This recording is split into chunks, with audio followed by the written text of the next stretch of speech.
Hello, my name is Marc Chapdelaine, and I am a candidate for Town Council in Precinct 2. I'm here to ask for your vote on November 7th. I am confident that I am qualified, ready, and experienced to do this job from day one. I'm an attorney by trade. I became an attorney after graduating from Syracuse University Law School. I've practiced in Massachusetts for over 22 years. I've lived in Winthrop since 2011. My wife and I moved here, quickly fell in love with the beaches, the community, and the people. I am here to preserve and protect Winthrop. I am here to ensure smart growth and growth that we can be proud of, the community that we leave to our children and to our grandchildren.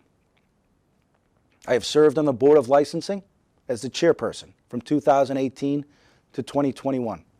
I played an active role in reopening our businesses for outdoor dining. I served as chairperson of the Ordinance Review Committee in 2022, where I led a comprehensive study of our town's charter, of our rules, our ordinances. Recommendations were made to our town council to improve our ordinances and our charter, with the hope that our town can become stronger, more transparent government, and a better home for all of our residents. I've been asked, why am I running? I am running because the next 4 years, our town council will be asked to make decisions that will impact lives of the residents of Winthrop for the next 40 years. We have many, many major initiatives on a horizon. The first is the middle school project. The old middle school site has sat vacant for over 8 years. At a cost of $70,000 per year, this town has wasted over $500,000 on a property that has sat vacant. I am happy to see our current progress of a developer wanting to come in, a developer wanting to build our town a field house. But I have great concerns over what that looks like. I have concerns over the residents' access. I have concerns over the contents of what that facility is, and I have concerns regarding the viability of the project and what happens if this business developer does not make the numbers that are expected. I ask for a seat at the negotiating table so that we can ask those questions of access. We can ask those questions of how this project will be paid for, and more importantly, what will happen if the business that's developing this project does not have the ability to sustain longevity. Will the town be in first position? Will the town get the property back? Or will the town be sitting behind lenders? These are all questions that need to be asked. In addition, I am here to support our firefighters and our police officers. We are looking, as a community, to invest in upwards of $40 million into a new firehouse.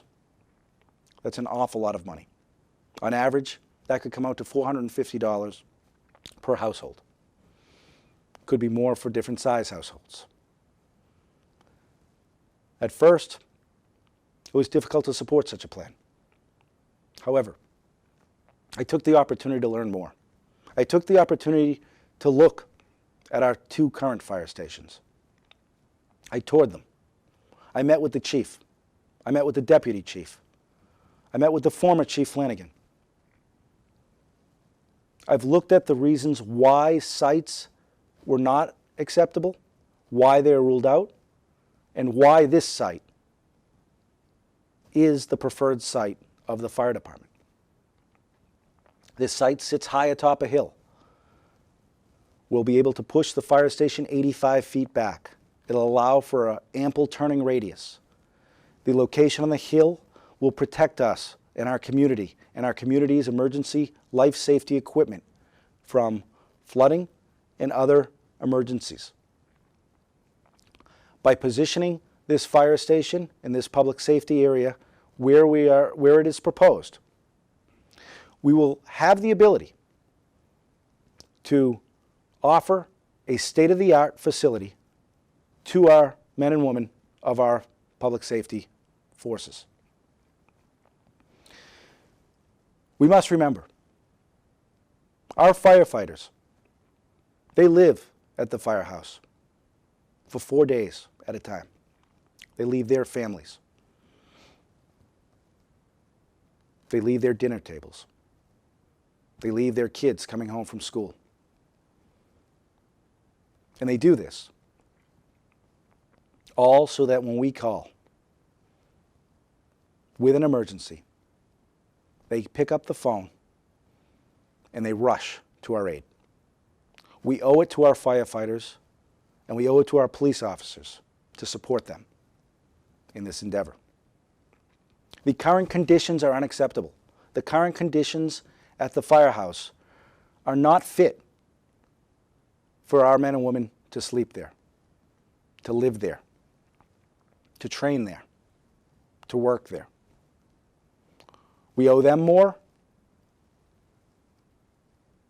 and this fire station proposal is the first step in producing that. Phase 2 of the police station will complete what we owe our public safety personnel. However, I do not believe $40 million is appropriate. I believe there is ways to find money to reduce costs and, more importantly, to receive aid from our neighbors at MWRA and Massport. Our contracts, mitigation agreements with Massport and MWRA, they expire on June 30th, 2025. I've reviewed both of these contracts. They're not long in length, but they're very specific in detail. MWRA, in particular, is money given in consideration of Winthrop providing police, fire, and infrastructure to Deer Island. They should be a partner in a public safety building. We should build it at once.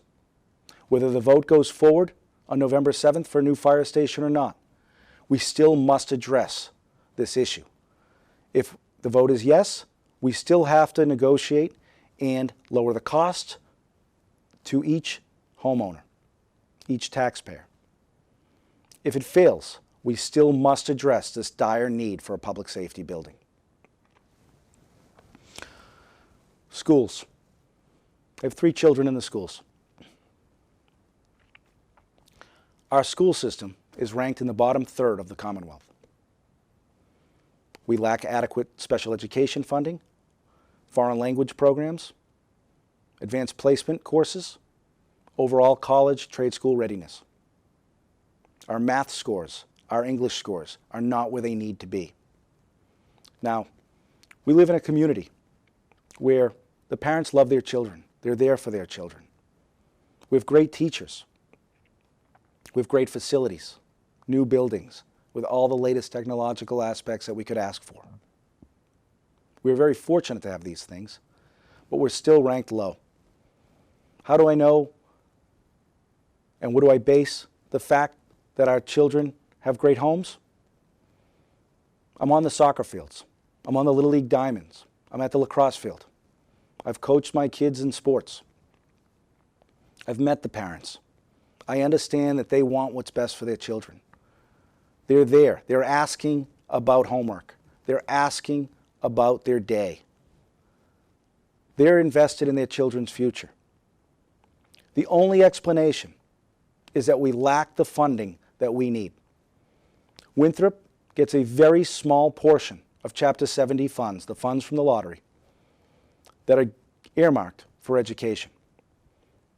Last year, Winthrop received $8 million. Our neighbors, Malden, received $54 million and Revere received $80 million. That is a large deficit for Winthrop. We currently have a $75 million town budget with our school department taking just over half of that. There is not enough money to raise the level of education that we need to provide. We live in a time now of great challenges. We live in a time where our enrollment is likely to increase. We're facing issues of size of our classrooms, size of our schools, and overall capacity. We must look at these issues, these complex challenges, and we must find solutions. I hope I can earn your trust to finding these solutions with the other 8 members of the Town Council.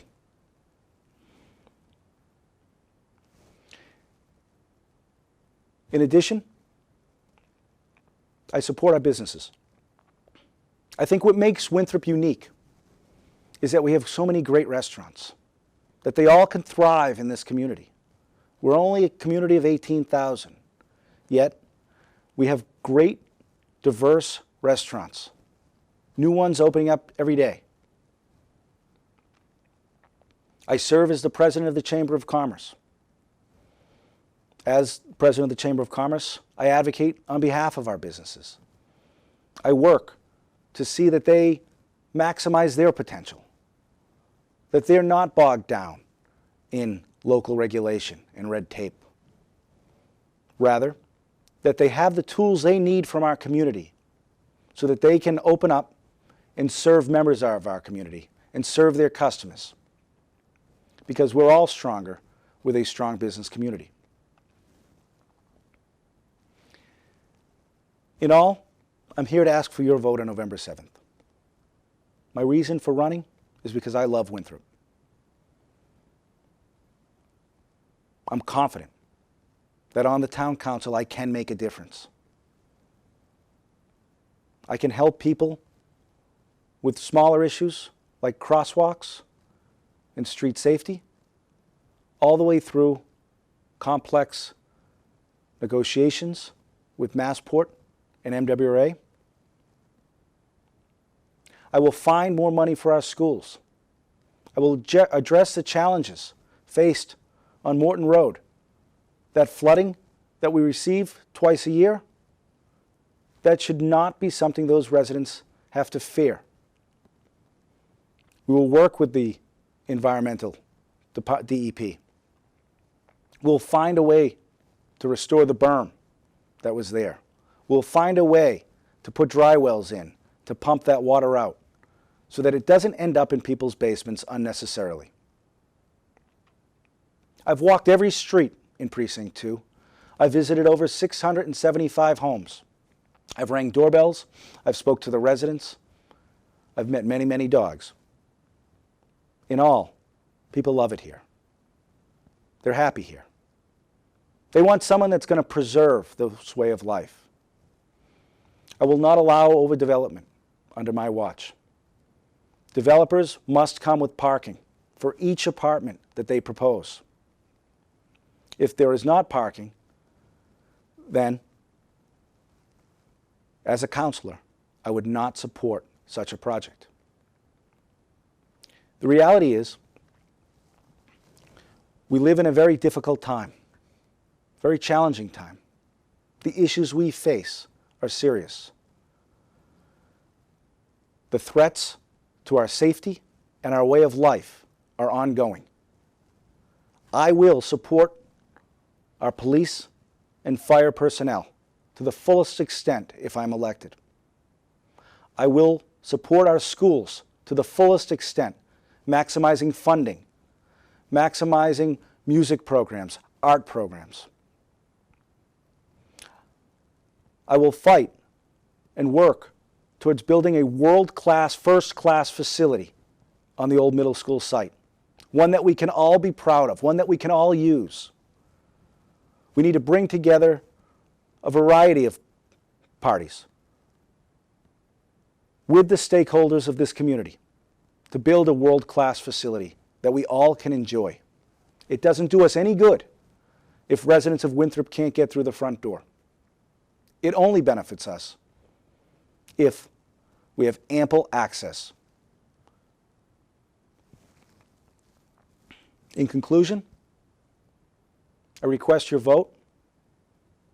I'm qualified, I'm experienced, and I'm ready for this challenge. I know Winthrop, I know Winthrop's history, I know its past, I know its present, and I look forward to becoming a part of its future. Thank you for listening, and again, I ask for your vote on November 7th. Thank you.